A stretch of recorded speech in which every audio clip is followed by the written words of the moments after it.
Au lendemain de la tragique erreur qui a conduit à la destruction en vol d'un Airbus d'Iranair avec 290 personnes à bord, c'est la consternation dans le monde. La Grande-Bretagne et Israël n'ont pas remis en question le droit des États-Unis à se défendre. La France et l'Italie réclament d'urgence une solution à la guerre du Golfe. Les pays arabes riverains du Golfe sont pour l'instant silencieux et l'Iran menace. Nous y reviendrons. Avant cela, comment le croiseur USS Vincennes, chargé de la protection antiaérienne, a-t-il été amené à tirer 2 missiles sur un avion civil iranien qu'il a mal identifié? Eh bien, selon les responsables de la marine américaine, c'est environ une demi-heure après le début des combats entre le croiseur américain et des vedettes iraniennes que les radars américains détectent un appareil qui s'approche à grande vitesse. Et c'est alors la tragique méprise.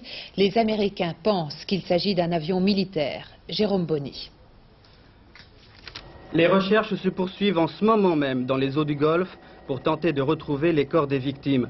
Opération difficile, l'appareil s'est pulvérisé sous l'impact des 2 missiles tirés par la marine américaine.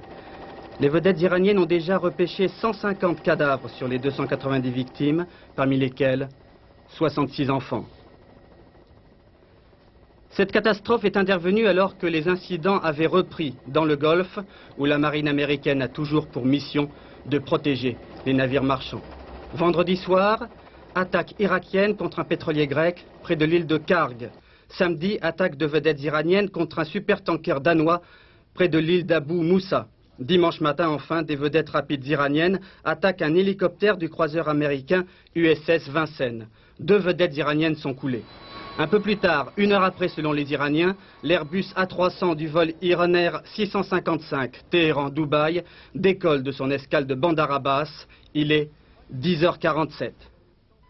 L'appareil entre dans le champ des radars du croiseur Vincennes, qui, selon le Pentagone, lui demande à 3 reprises de s'identifier.